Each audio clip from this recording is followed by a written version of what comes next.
आज सबसे पहले हम बात करेंगे सबसे बड़े चुनावी संग्राम की, जहां नंदीग्राम की। आज कोलकाता के ब्रिगेड परेड ग्राउंड में लाखों की भीड़ के बीच प्रधानमंत्री नरेंद्र मोदी ने नंदीग्राम का उल्लेख करके ममता को जबरदस्त ललकार दिया है। प्रधानमंत्री नरेंद्र मोदी ने यह साफ कर दिया है कि बीजेपी नंदीग्राम में ही ममता बनर्जी को धूल चटाएगी। हालांकि ममता बनर्जी के हौसले भी बुलंद हैं। सिलीगुड़ी से ममता ने सीधे दिल्ली को चुनौती दी है, लेकिन सबसे बड़ा सवाल यह कि जो सीट प्रतिष्ठा का प्रश्न बन गई है, वहां किसकी जीत होगी? नंदीग्राम के महासंग्राम में कैसा आया ट्विस्ट? इन्हीं सवालों के साथ और भी सवालों की हम करेंगे बौछार, लेकिन सबसे पहले हमारी ये विशेष रिपोर्ट। नरेंद्र मोदी स्वागतम, नरेंद्र मोदी स्वागतम, मोदी मोदी मोदी मोदी मोदी मोदी। कुछ दिन पहले जब आपने स्कूटी संभाली, जब आपकी स्कूटी भवानीपुर जाने के बाद बदल नंदीग्राम की तरफ मुड़ गई है, अब भी हम तो हर किसी का भला चाहते। जब स्कूटी ने नंदीग्राम में गिरना तय किया है तो हम क्या करें? ममता की स्कूटी डगमगाई तो हावड़ा में थी, लेकिन पीएम मोदी ने दीदी की स्कूटी नंदीग्राम में गिरने का ऐलान कर दिया। हावड़ा में ममता की स्कूटी का संतुलन बिगड़ गया था, वो गिरते गिरते बची थी, लेकिन नंदीग्राम की सियासी रपटीली राहें आसान नहीं। पीएम मोदी ने आज इसी तरफ इशारा किया। कुछ दिन पहले जब आपने स्कूटी संभाली,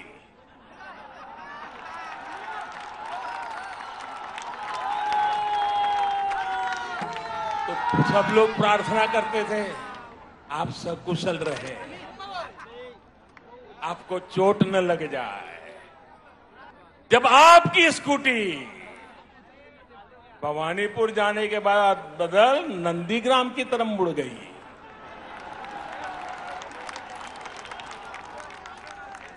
अब भी हम तो हर किसी का भला चाहते। हम नहीं चाहते किसी को चोट आए, लेकिन जब स्कूटी ने नंदीग्राम में गिरना तय किया है तो हम क्या करें? कोलकाता के ब्रिगेड परेड ग्राउंड में भारी भीड़ के बीच ममता पर कभी पीएम ने चुटकी ली तो कभी प्रहार किया। मैदान खचाखच भरा हुआ था, मानो दिल रखने की भी जगह नहीं थी। पीएम के भाषण से बीजेपी के पक्ष में लहर पैदा होने लगी। मोदी मोदी के नारे से बंगाल का कोना कोना गूंजने लगा। लेकिन इससे बेखबर कोलकाता से 600 किलोमीटर दूर सिलीगुड़ी में ममता बनर्जी दहाड़ रही थी।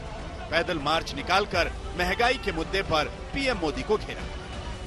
बड़ा बड़ा भाषण दें, ऐसे शुद्ध बोलें बांग्लाय परिवर्तन होगा। अरे बांग्लाय परिवर्तन होगा ना, बांग्लाय तृणमूल कांग्रेस থাকবে, परिवर्तन दिल्ली में होगा, आपका जाना पड़ेगा। জানি না যতগুলো ইলেকশন হচ্ছে দেখে নিন, আগামী দিনে তো 5টা স্টেট ইলেকশন আছে, 5টা ছক্কা খাবেন। बंगाल में परिवर्तन को लेकर बीजेपी ने पूरी ताकत झोंक दी। जिस नंदीग्राम के जरिए 10 साल पहले ममता ने सत्ता की सीढ़ी चढ़ी, आज वहीं गिर गयी। उस समय जो ममता के सलाहकार थे वही शुवेंदु अधिकारी आज बीजेपी के खेमे में। मैदान वही नंदीग्राम है, लेकिन इस बार मुकाबला आमने सामने का है। ममता को नंदीग्राम में घेरने के लिए बीजेपी ने शुवेंदु अधिकारी को मैदान में उतारा है।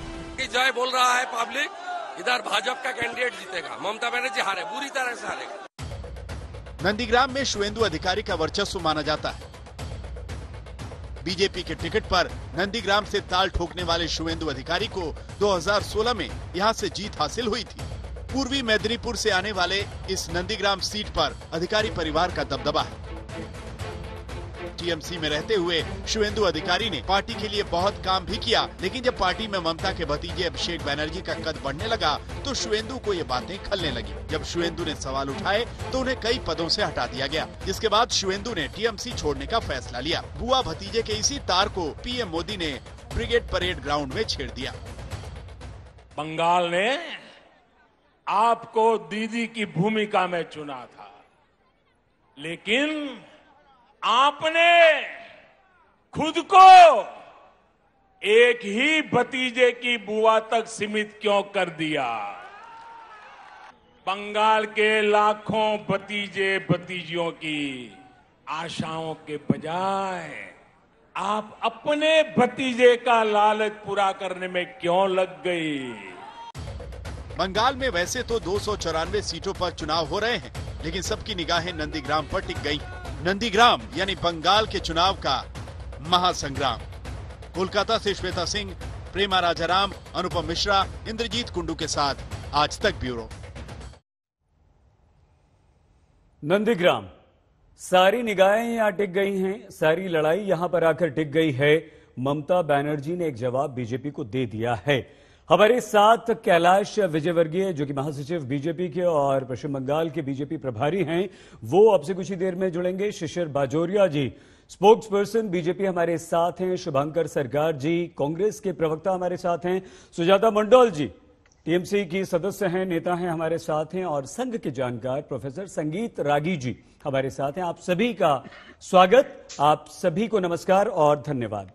लेकिन अब ममता बनर्जी ने जो एक ताल ठोकी है, शिशिर जी, कहीं ऐसा तो नहीं कि शुभेंदु अधिकारी को आप लाकर अपनी तरफ, और जिस तरह से हवा का रुख मोड़ना चाह रहे थे, ममता ने खुद वहां से उतरकर आपको जवाब दे दिया है और आप पर एक ऐसा पलटवार ममता ने किया है, बाजोरिया जी, यहां पर, जिससे ममता फ्रंट फुट पर दिखाई देती।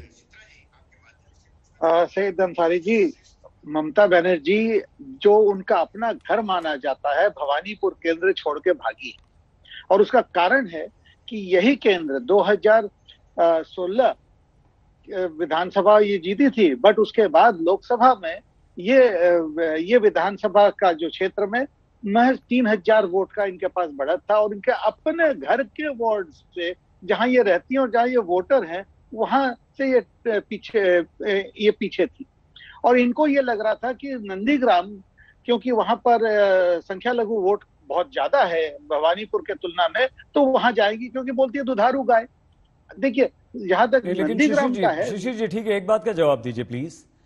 शिशिर जी, आपको नहीं लगता कि आपने टीएमसी का सबसे बड़ा चेहरा तोड़ा, शुभेंदु अधिकारी को आपने शामिल किया, और जब शुभेंदु अधिकारी जहां से जीते नंदीग्राम से, वहीं से ममता बनर्जी ने ताल ठोक दी, तो ये तो चुनौती है ना आपको। आप कह रहे हैं ठीक है, ये तो एक तो बड़ी चुनौती, कहीं ऐसा तो नहीं जो सीट शुभेंदु अधिकारी ने जीती थी ममता के नाम पर, अब वहां से खुद अगर ममता लड़ती है, तो आपको लगता है कि शुभेंदु टक्कर दे पाएंगे? ऐसा है, पहले बात तो इतिहास में कभी ये नहीं देखा गया है जो बैठा है वो चुनौती देता है। चुनौती तो विपक्ष देता है, एक नंबर। दूसरा है, जहां तक नंदीग्राम का वो पूरा क्षेत्र केवल एक नंदीग्राम सीट नहीं है, वो तृणमूल का सीट इसलिए कहलाता था क्योंकि वहां अधिकारी फैमिली का अधिकार था। और ये शिशिर अधिकारी जी, जो शुभेंदु के पिताश्री हैं, उनसे ये चालू होता है। और ये आपकी दूसरे मई को हम देख लेंगे कि वहां क्या होता है, कि वहां कमल खिलेगा, शुभेंदु कमल पकड़े हुए, ममता बनर्जी के कोई वहां जीतने का सवाल नहीं है। लेकिन ये तो आप मानेंगे ना शिशिर जी, आपने कहा कि ठीक है, अधिकारी परिवार का ये गढ़ है, अधिकारी परिवार का दबदबा है, बिल्कुल ठीक बात है। लेकिन ये तो सच्चाई है ना कि अधिकारी परिवार या शुभेंदु अधिकारी को वो जो वोट थे, वो बीजेपी के लिए नहीं मिलते थे, वो तो टीएमसी के लिए मिलते थे।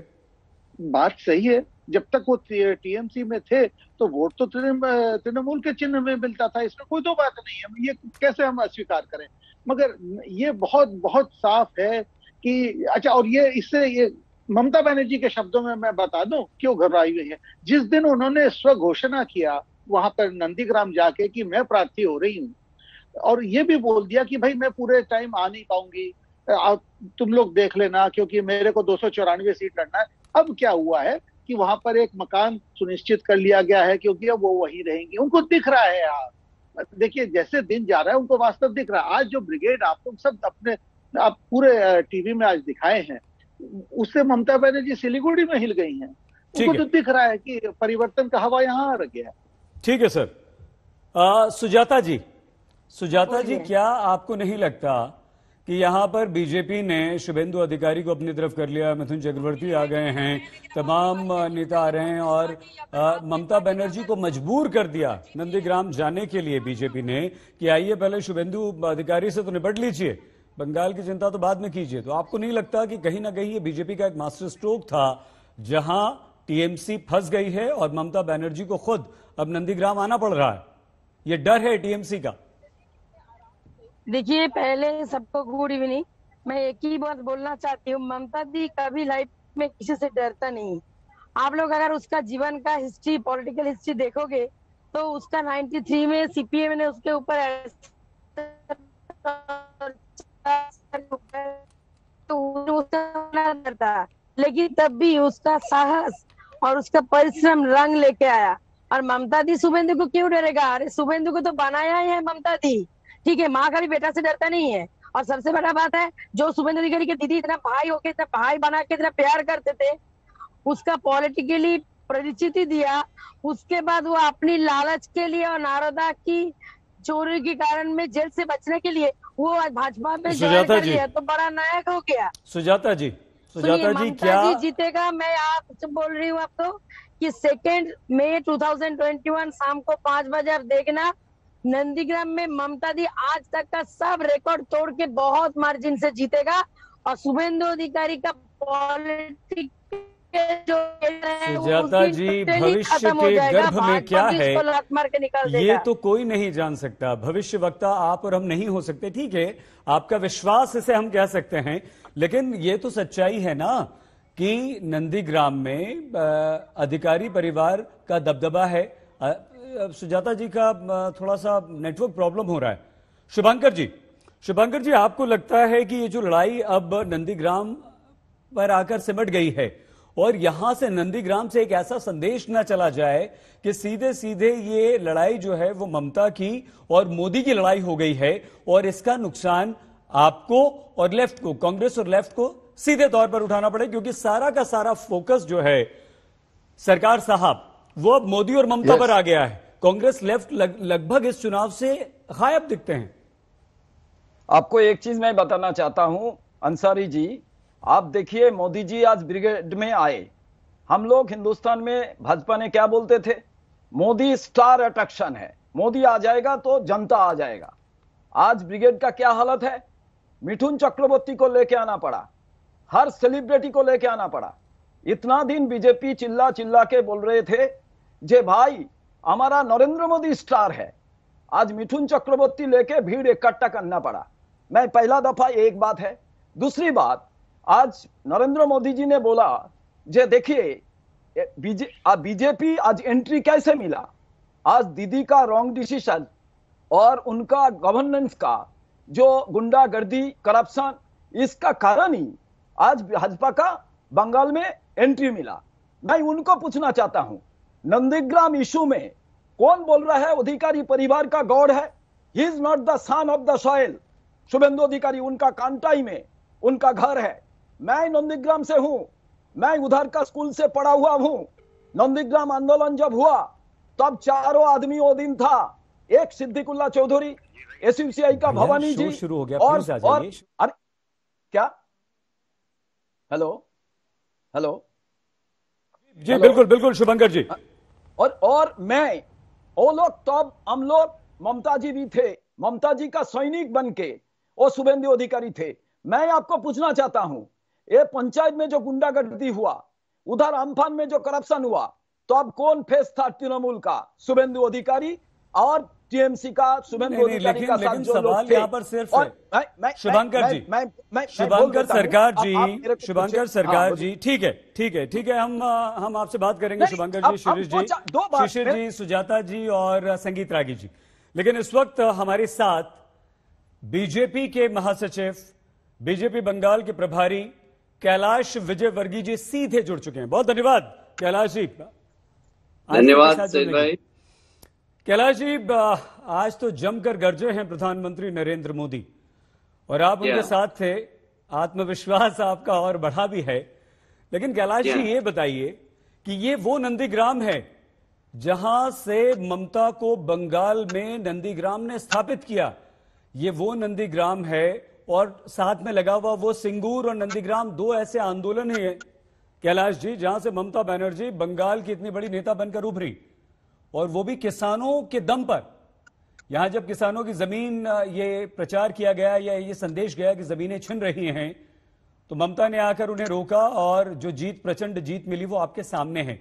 आज केंद्र में, आज दिल्ली की सीमाओं पर किसान आपके खिलाफ बैठा है कैलाश जी, और टिकैत जा रहे हैं, नंदीग्राम भी जाएंगे। तो कहीं ये पासा कहीं उल्टा ना पड़ जाए, कहीं ऐसा ना हो कि वहां पर आपको परेशानी हो जाए कैलाश जी। सईद भाई, आपकी चिंता हमारे लिए इसलिए स्वाभाविक, आप हमारे शुभचिंतक हैं। पर एक बात मैं बताऊं कि सिंगूर और नंदीग्राम दोनों को अगर हम देखें, और दोनों की जमीन को लेकर ममता जी ने संघर्ष किया, और उसमें शुभेंदु अधिकारी परिवार की बहुत बड़ी भूमिका थी, जिन्होंने ममता जी को ममता जी बनाया। और इसलिए यदि नंदीग्राम की बात आती तो अधिकारी परिवार की बात आती है। ममता जी को उन्होंने नेता बनाया, पर शुभेंदु अधिकारी तो वहां जाते रहे और वहां पर विकास करते रहे, पर मुख्यमंत्री ममता जी ने नंदीग्राम में कुछ भी नहीं किया। और इसलिए वहां की जनता तो ममता जी का इंतजार कर रही है कि ममता जी आए और हम बताएं कि 10 साल से हम क्या भुगत रहे हैं। इसलिए कि ना नंदीग्राम में, ना ही सिंगूर में, ना खेती का डेवलपमेंट हुआ, ना इंडस्ट्री आई, मतलब माया भी नहीं मिली और राम भी नहीं मिला। और जिन लोगों ने आंदोलन किया वो सत्ता में बैठ गए, पर वो किसान तो ठगा सा महसूस कर रहे हैं। उनके ना खेती का विकास हुआ, ना वहां पर इंडस्ट्रियलाइजेशन हुआ, तो उनकी खेती भी गई और उनके परिवार के लोग भी गए और इंडस्ट्री भी नहीं आई। तो कुल मिलाकर वहां के लोग तो अपने को ठगा हुआ सा महसूस कर रहे थे, और उसमें आंदोलनकारी सत्ता में बैठ गए। सत्ता में बैठने के बाद इन दोनों स्थान को भूल गए, वहां पर कोई डेवलपमेंट नहीं किया। और इसलिए वहां के लोग इंतजार कर रहे कि ममता जी आए और हम उनको बताएं कि 10 साल में आपने हमें क्या दिया और हम आपको क्या देंगे। लेकिन कैलाश जी, ये भी तो सच्चाई है ना कि ममता बनर्जी तुरंत आई, जैसे ही शुभेंदु अधिकारी को आप ले गए, तुरंत आई, कहा कि मैं नंदीग्राम से चुनाव लड़ूंगी, और एक ही सीट से वो चुनाव लड़ रही हैं। क्या कैलाश जी ये ममता बनर्जी का आत्मविश्वास नहीं है, और कहीं ये दांव उल्टा नहीं पड़ गया कि ममता खुद आ गई? अब तो ठीक है, आपने जमीन बनाई अधिकारी परिवार ने, लेकिन ममता खुद वहां पर आ जाती हैं, तो शुभेंदु अधिकारी को आपको परेशानी हो सकती है। देखिए, स्वाभिमान और अहंकार में एक बहुत बारीक सी, महीन सी मेम्ब्रेन होती है। व्यक्ति को समझ में नहीं आता, वो समझता है मेरा स्वाभिमान है, पर वो कब अहंकार में बदल जाता है वो पता नहीं लगता। और जब ठोकर लगती, जब समझ में आता है कि स्वाभिमान नहीं है, अहंकार है। मैं समझता हूँ कि ममता जी अहंकार में है, और अहंकार को ठोकर जरूर लगती है। और वो स्कूटी से, आज जैसा प्रधानमंत्री जी ने कहा कि नहीं गिरी, लोगों ने संभाल लिया, पर वो स्कूटी नंदीग्राम में गई है और वहाँ निश्चित रूप से वो स्लिप होगी, क्योंकि राजनीतिक रूप से मैं भी 6 वर्षों से यहाँ पर काम कर रहा हूँ। सईद भाई, आप ध्यान रखना और तारीख नोट कर लीजिए, ममता जी वहाँ चुनाव हारेगी, हारेगी, हारेगी। ठीक है कैलाश जी, ये वो ममता बनर्जी का अगर विश्वास है तो क्या हम इसे आपका आत्मविश्वास कहें, और ये बहुत जल्दी सिद्ध होगा। लेकिन ये भी सच्चाई है ना कैलाश जी, क्या अब आप ये संदेश देना चाह रहे हैं, या सीधे सीधे आप आज हमसे, हमारे माध्यम से देश को ये बताना चाह रहे हैं कि शुभेंदु अधिकारी जो हैं वो बीजेपी से ज्यादा ताकतवर हैं, नंदीग्राम में, मिदनापुर में उनका असर होगा, प्रभाव होगा, क्योंकि जो वोट मिला वो शुभेंदु अधिकारी को मिला था या टीएमसी को मिला था? देखिए, एक बात बताऊं मैं आपको कि हमेशा राजनीति के अंदर 1+1 = 2 नहीं होता है। राजनीति के अंदर 1+1 11 होता है। शुभेंदु का प्रभाव और भारतीय जनता पार्टी का प्रभाव दोनों मिलकर 1 पे 11 हो रहे हैं, और इसलिए शुभेंदु की जमीन है वहां और भारतीय जनता पार्टी का साथ है, इसलिए वो बहुत ज्यादा ताकतवर है। और इसलिए मेरा मानना है कि शुभेंदु वहां से चुनाव जीतेंगे, और ये मेरा राजनीति कार्यकर्ता के रूप में मेरा विश्लेषण है, मेरा अनुभव है, और 6 साल का मेरा बंगाल का अनुभव है कि वहां पर किस तरीके से राजनीति हुई है और किस प्रकार ममता जी अलोकप्रिय हुई है वहां पर, ये मैं समझ सकता हूँ। कैलाश जी, ममता बनर्जी के लिए अब ये अस्तित्व की लड़ाई है। उन्होंने कहा कि ये अस्तित्व की लड़ाई है, मैं अपना नाम भूल सकती हूं लेकिन नंदीग्राम को कभी नहीं भूल सकती। और दूसरा, अपने आप को सिर्फ एक सीट पर सीमित कर देना और नंदीग्राम से चुनाव लड़ने का ऐलान कर देना, अपना नाम घोषित कर देना, क्या अब आपकी ताकत नंदीग्राम तक ही नहीं रह जाएगी और इसका असर कहीं ऐसा ना हो कि आप ममता को हराने में लग जाएं नंदीग्राम में और दूसरी जगह आपको नुकसान हो जाए, क्योंकि बीजेपी को तो 30% से आगे ही चुनाव लड़ना है ना। 30% तो आप मान के बैठे कि वो तो सीधे सीधे ममता का है। देखिए, भारतीय जनता पार्टी और ममता जी की टीएमसी में अंतर है। ममता जी की पार्टी में 1 नंबर ममता जी, 2 नंबर ममता जी, 3 नंबर ममता जी, 1 से लेकर 10 तक ममता जी, 11वें नंबर पर उनका भतीजा, फिर 11 से 12 पे आओ तो 0, 13 पे आओ तो 0, तो कुल मिलाकर 1.5 लोगों की पार्टी है ये।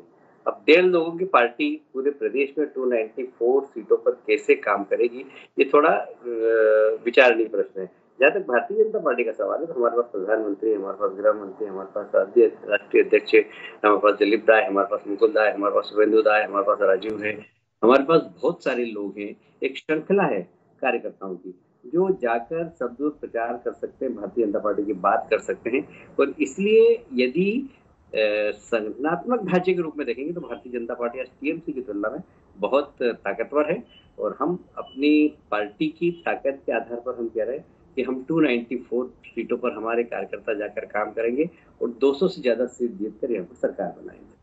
कैलाश जी, 1.5 लोगों की पार्टी, टीएमसी भी तो ये आरोप लगाती है कि बीजेपी सिर्फ 2 लोगों की पार्टी है और वो 2 लोगों की पार्टी ने आज बंगाल में चुनाव जीतने का दम भरा है आपके माध्यम से। 18 सीटें आपने जीत के भी दिखा दी, तो 1.5 और 2 की ये लड़ाई।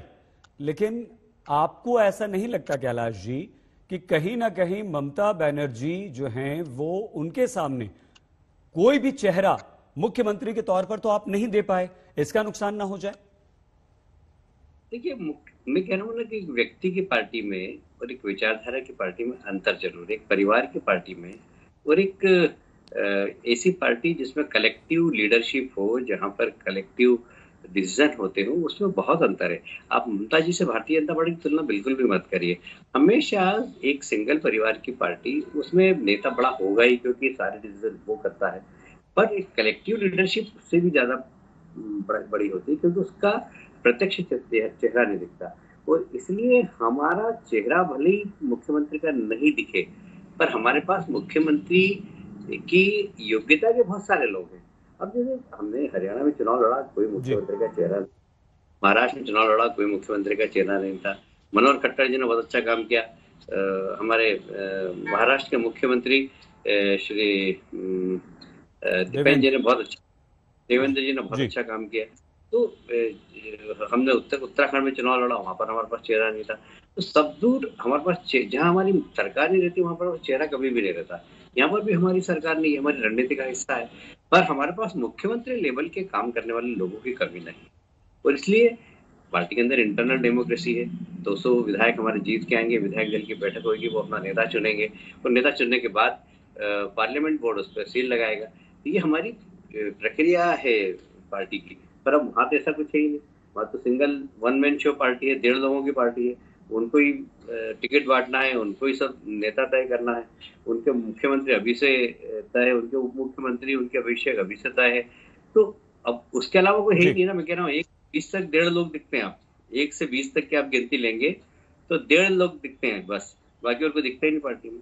तो एक व्यक्ति की पार्टी में और एक विचारधारा वाली कैडर बेस्ड पार्टी में यही अंतर है। कैलाश जी, आपके लिए ममता बुआ भतीजा जबरदस्त आप घेरते हैं और पिछले दिनों जो छापे हुए हैं, पूछताछ हुई है सीबीआई की, उससे भी आप बहुत अच्छी तरह से पूरा देश परिचित है। लेकिन टीएमसी ने एक दांव चल दिया है कैलाश जी। ममता बनर्जी सिलेंडर के बैनर पोस्टर लेकर सड़कों पर आ गई। गैस, पेट्रोल तो दूर की बात है, वो रसोई गैस को लेकर कि देखिए आपके राज में क्या हो रहा है, बीजेपी के राज में ये क्या हो रहा है, रसोई गैस के दाम कहां पहुंच गए हैं, पेट्रोल के दाम कहां पहुंच गए हैं। तो क्या ये ममता बनर्जी का एक ट्विस्ट नहीं है? कहीं ना कहीं आपको बैकफुट पर, बीजेपी को बैकफुट पर धकेलने की ये कोशिश नहीं है जिसमें आप पिछड़ रहे हैं कैलाश जी? देखिए, सबसे पहले व्यक्ति को सुरक्षा चाहिए, शांति चाहिए। आज वो एक सिलेंडर लेके चली गई, बाकी 136 कार्यकर्ताओं की हत्या है, उसमें 100 कार्यकर्ताओं की लाश लेकर हम चौराहे पर बैठे। आज तक उनके अपराधियों को पकड़ा नहीं गया। हिंसा की राजनीति, एक ऐसा अशांत प्रदेश की आप घर से सुबह निकलो, शाम वापस लौटेंगे कि नहीं लौटेंगे, इसका कोई भरोसा ही नहीं रहता है। तो जब सुरक्षा नहीं, शांति नहीं, लॉ एंड ऑर्डर नहीं, सबसे बड़ी प्राथमिकता यहाँ पर ये है। यहाँ पर गैस के रेट बढ़े हैं, इससे इनकार नहीं करता, पर ये समस्या इतनी बड़ी नहीं है जितनी बड़ी समस्या ये है कि घर से अगर कोई जाता है तो उसको ये डर लगता है, उसके परिवार वालों को, माता जी के सामने अगरबत्ती लगाता है कि मेरे पति घर आ जाए वापस शाम को सुरक्षित, मेरा बेटा शाम को सुरक्षित वापस आ जाए, मेरा भाई शाम को सुरक्षित वापस आ जाए, मेरी बहन शाम को सुरक्षित वापस आ जाए। जिस प्रदेश में अगर ये स्थिति हो तो आप समझ सकते हैं कि वह ठीक करना बहुत ज्यादा जरूरी है। पेट्रोल के दाम बढ़े हैं, डीजल के दाम बढ़े हैं, ये वो चुनाव को प्रभावित करेंगे या नहीं करेंगे, पर हाँ, लॉ एंड ऑर्डर, आदमी की जान की रक्षा, ये बहुत महत्वपूर्ण है। उसके बाद फिर बड़ी संख्या में यहाँ पर बेरोजगारी, यहाँ पर उद्योग नहीं लगना, उद्योग बंद हो जाना। 26,000 उद्योग पिछले 40 सालों में बंद हुए हैं सीपीएम और टीएमसी के राज में। आप कल्पना कर सकते हैं 26,000 उद्योग बंद होने के बाद कितने लोग बेरोजगार होंगे, और नए बेरोजगार लोगों की संख्या बढ़ती आ रही है। तो वह बंगाल जो सारे देश को नौकरी देता था, उस बंगाल के लोग आज नौकरी करने के लिए सारे देश में घूम रहे। तो बंगाल आज 40 वर्षों में कहाँ पहुंच गया है? जरा जिन लोगों ने 30 साल सीपीएम ने और 10 साल इन्होंने राज किया, ये तो बताएं कि बंगाल अपनी खोई हुई साख को कब बनाएगा। और इसलिए आज प्रधानमंत्री जी ने भी कहा, और मैं भी भारतीय जनता पार्टी के कार्यकर्ता के हिस्से से कहता हूँ कि हम सोनार बांग्ला बनाएंगे। जिस सोनार बांग्ला का सपना रविन्द्रनाथ टैगोर जी ने देखा, स्वामी विवेकानंद जी ने देखा था, वो सोनार बांग्ला हम बनाएंगे। हम शांति प्रदान करेंगे, हम सुरक्षा प्रदान करेंगे, हम विकास करेंगे। विकास करके ठीक है कैलाश जी, कानून व्यवस्था और सुरक्षा, लोगों की, महिला सुरक्षा, आम लोगों की सुरक्षा, घर से बाहर निकलने से घर लौटने तक माता पिता की, घर वालों की चिंता, ये ठीक है। लेकिन कैलाश जी, ये भी सच्चाई है ना कि हमारे देश का ये इतिहास रहा है कि यहां पर महंगाई ने तो सरकार ही गिरा दी, प्याज महंगी हो गई तो उसने सरकार गिरा दी है, बेरोजगारी बढ़ गई तो युवा अगर सरकार के खिलाफ हो जाए तो बड़े से बड़ा आंदोलन हो जाता है और सरकार को धराशायी कर देता है। आपका ये विश्वास कि कानून व्यवस्था हमारी प्राथमिकता है, पेट्रोल डीजल और रसोई गैस के बढ़ते हुए दाम या बढ़ती हुई महंगाई उस पर असर नहीं डालेगी, ये कहीं नुकसान ना कर दे कैलाश जी? क्योंकि ये तो सच्चाई है ना कि ममता ने अब एक रिस्क लेते हुए, एक आप पर यू टर्न लेते हुए, आप पर पलटवार करते हुए अब गैस सिलेंडर हाथ में उठा लिया, अब लोगों को महंगाई की तरफ वो ले जा रही हैं। अब ममता मोदी से आगे बढ़ के टीएमसी मुद्दों पर कम से कम लौटी है, यहां पर उसने आपसे आगे निकल गई है वो। नहीं, देखिए मैं क्या कह रहा हूं कि ये जो गैस के भाव, पेट्रोल के भाव, डीजल के भाव, ये हमेशा बढ़ते उतरते चढ़ते रहते हैं। समस्या ये नहीं, समस्या ये है कि बंगाल अपनी पहचान खो रहा है। समस्या ये है कि बंगाल स्वामी विवेकानंद जी का, रविन्द्रनाथ टैगोर जी का, चैतन्य महाप्रभु का जो साख थी, वह साख कम हो गई। वह बंगाल जिसके संस्कार और संस्कृति खतरे में, वह बंगाल जिसमें घुसपैठियों ने कहीं न कहीं देश के आंतरिक सुरक्षा को खतरा पैदा किया, वह बंगाल जहाँ के 8 जिले कम से कम ऐसे हैं जहाँ पर डेमोग्राफी बदल गई है, वहाँ के संस्कार बदल गए, वहाँ संस्कृति बदल गई।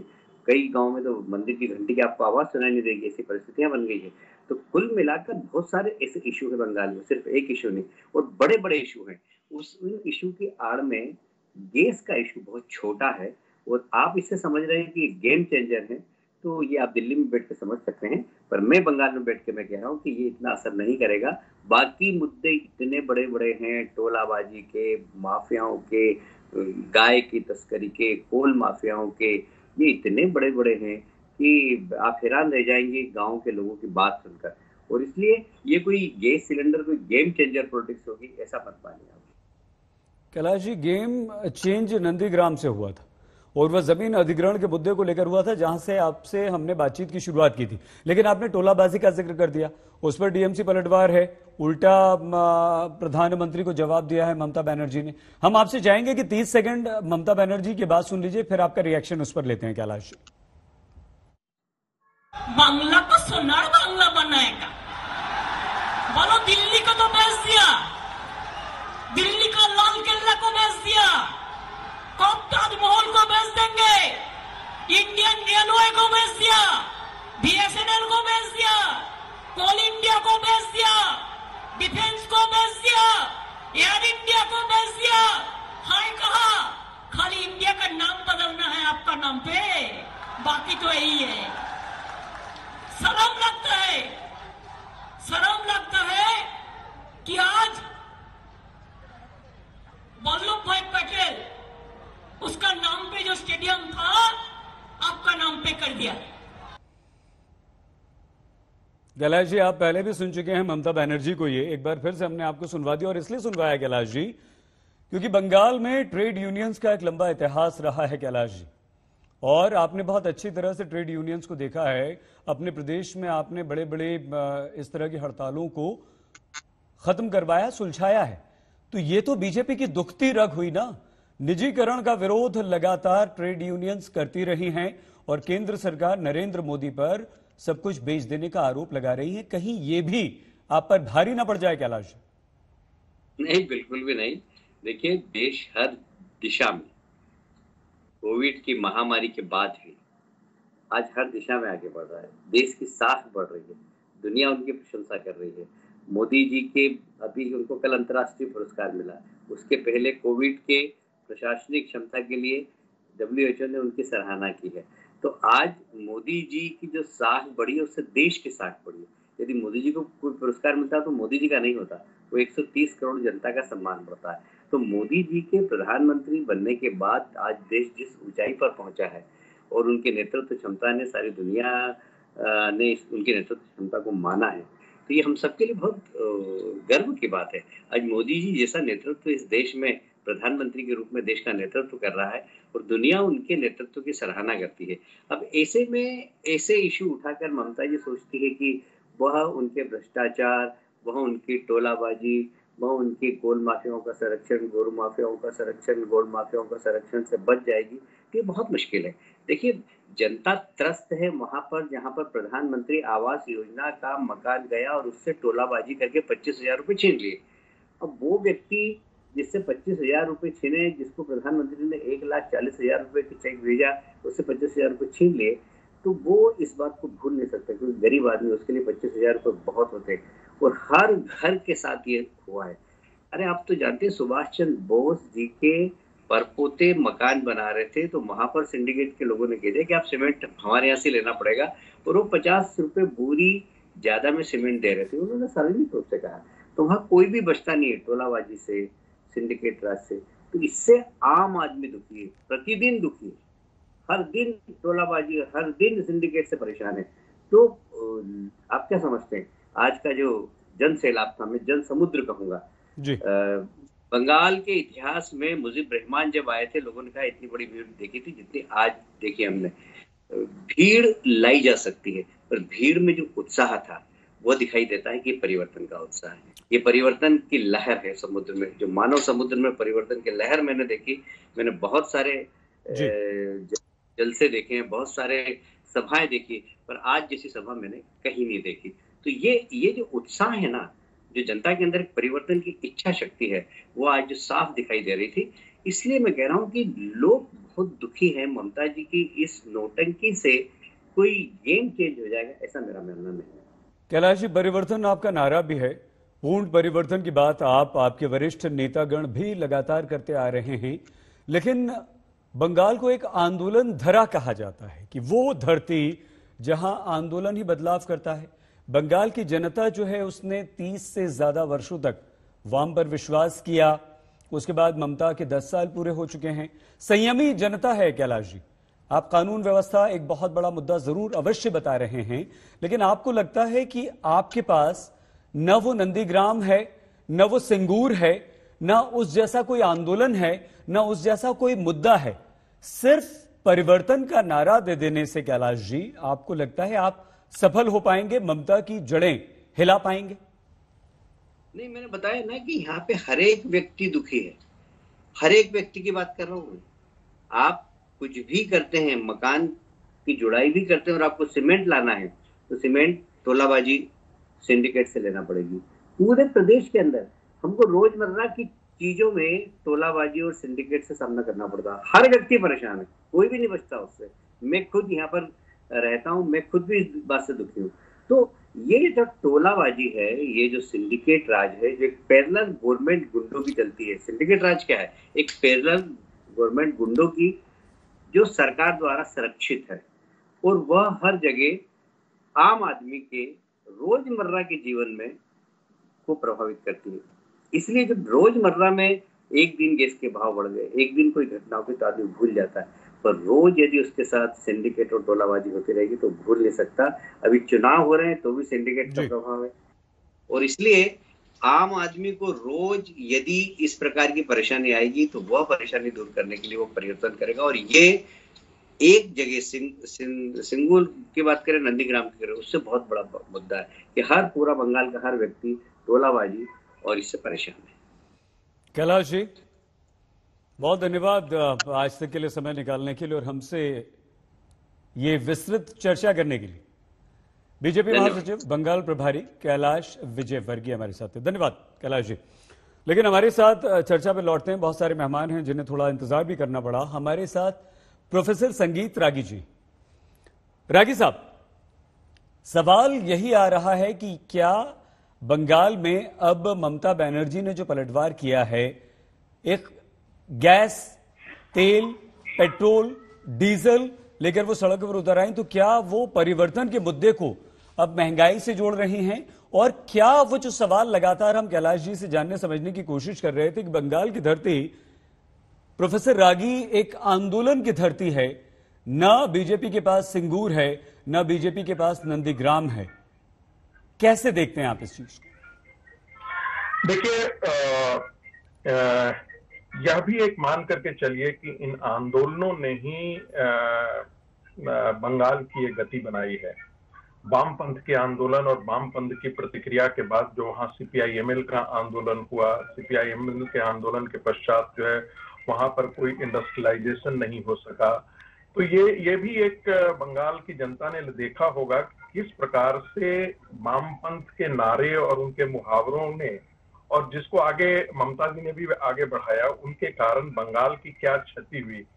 शिक्षा के क्षेत्र में एक समय बंगाल कहाँ था, आज कहाँ है। वहाँ के स्कूलों की दशा, वहाँ के विश्वविद्यालयों की दशा किसी से छिपी हुई नहीं है। तो मुझे लगता है कि इन चीजों का कोई बहुत बड़ा असर आज के दिन में नहीं हुआ। मेरा अपना मानना है कि बंगाल की पूरी राजनीति में नरेंद्र मोदी ने वहां के विमर्श को तैयार किया है, वहां के विमर्श को छोड़ा है, जनता इसको रिस्पॉन्ड कर रही है और तृणमूल कांग्रेस भी उस पर प्रतिक्रिया दे रही है। जो पार्टी विमर्श तय करती है वो चुनाव जीतती है। इस चुनाव में तृणमूल कांग्रेस विमर्श नहीं तय कर रही है, विमर्श भारतीय जनता पार्टी तय कर रहा है, तृणमूल कांग्रेस उस पर प्रतिक्रिया व्यक्त कर रही है। देखिए, बस 10 सेकंड और लूंगा, ज्यादा नहीं। प्रधानमंत्री का आज के अद्भुत भाषण के पक्ष से एक तो वैचारिक पक्ष था, और कभी भी बंगाल की धरती से इस प्रकार जय श्री राम का उद्घोष नहीं हुआ था। मैं ये कह सकता हूँ, बंगाल को मैं देखते रहा हूँ। 70 साल में जिस प्रकार के सांस्कृतिक राष्ट्रवाद की बात जिन्होंने प्रधानमंत्री ने इशारा किया, हमारे मूल चिंतन में, यानी भारतीय जनता पार्टी के वैचारिक चिंतन में, वैचारिक चिंतन का स्रोत अरविंद है, विवेकानंद है, बंकिम है, रविंद्रनाथ टैगोर है, तो उसको भी इशारा किया। और जो तुष्टीकरण की बात है वह भी, और बंगाल के ये ऐसे मुद्दे हैं राष्ट्रीय महत्व के उन्होंने उठाया, जैसे घुसपैठ की समस्या, तुष्टीकरण की समस्या। तो ये एक ऐसे मुद्दे हैं जो बंगाल के जेहन में कहीं न कहीं उतर आया है। नहीं तो आप पहले कभी भी बंगाल में इस प्रकार का भारतीय जनता के पार्टी के पक्ष में उफान नहीं देख सकते। समाज के हर वर्ग से यदि लोग पलायन करके तृणमूल कांग्रेस छोड़ करके और भारतीय जनता पार्टी का दामन पकड़ रहे हैं, चाहे वो मिथुन चक्रवर्ती हो, चाहे वो गायिका हो, चाहे वो पॉलिटिशियन हो, आप ये समझते हैं ये एक संकेत होता है। आप 1979 का आप जरा देखिएगा, 1989-90 में भारतीय जनता पार्टी के पक्ष में एक प्रकार से इसी प्रकार का जन समर्थन आया था। लोग, कला क्षेत्र लोग, बड़े बड़े लोग राम मंदिर मूवमेंट के बाद भारतीय जनता पार्टी से जुड़ते गए, और देखा कि भारतीय जनता पार्टी ने एकाएक भारतीय राजनीतिक विमर्श को बदला, लोगों को यह समझाया कि जो ये हो रहा है सेकुलरिज्म के नाम पर वो एंटी हिंदुइज्म है, हिंदुइज्म के सेकुलरिज्म खड़ा है।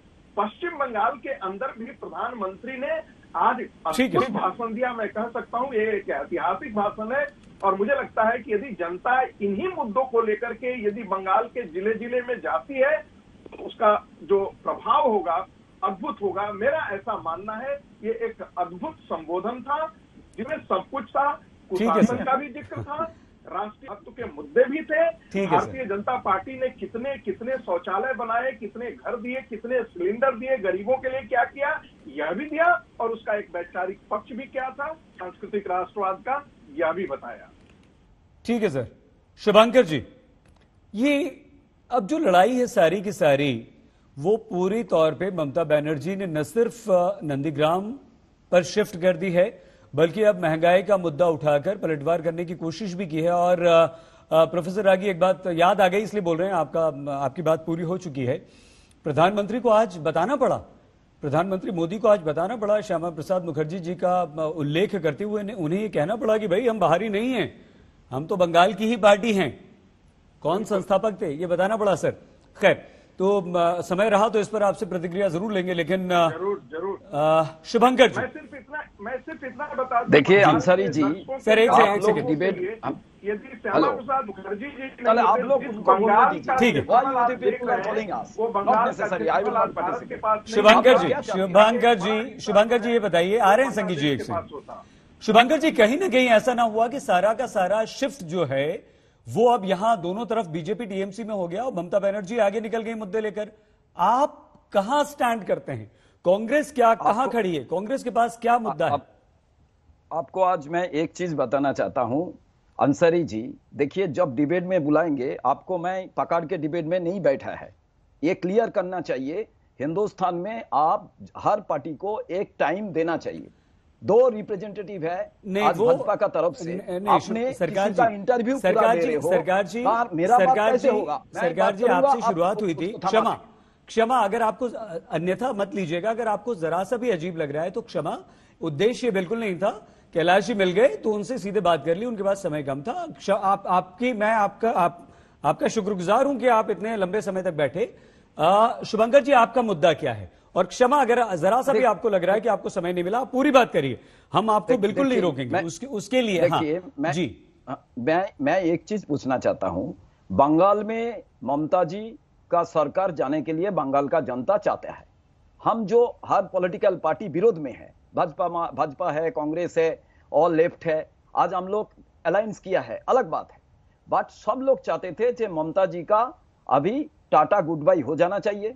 किन्होंने ना, उन्होंने गुंडागर्दी किया, करप्शन किया, ये आवाज भाजपा ने भी उठाए थे। नंदीग्राम को आप पर्टिकुलरली देखेंगे, पंचायत चुनाव में नंदीग्राम का जनता वोट डालने नहीं पाए, तो अब नेता कौन थे? आज वो आपका पार्टी में है। आज मैं पूछना चाहता हूं, खुला आम से कौन कौन पैसा ले रहे थे? करप्शन का बात क्या है? कैलाश जी उसका बारे में नहीं बताएंगे। आज मैं चाहता हूं, जो भाजपा ने जो करप्टेड आदमी को नहीं लेते, जो गुंडागर्दी किया था उसको नहीं लेते, उनको ये राइट था बोलने के लिए जो हम लोग सोनार बंगला बनाएंगे। मैं आज पूछना चाहता हूं, प्रधानमंत्री जी ब्रिगेड में आया, उन्होंने झारखंड, उड़ीसा सबसे आदमी लेके आए, आ सकता है, ऑल इंडिया पार्टी लेके आ सकता है। मैं पूछना चाहता हूं, प्रधानमंत्री डीजल, पेट्रोल, केरोसिन और बेरोजगारी के लिए एक शब्द क्यों नहीं बताए? ममता जी का जो गलती है, जो खामी है, जो करप्शन है, पुष्टिकरण है, उसका बारे में बताए।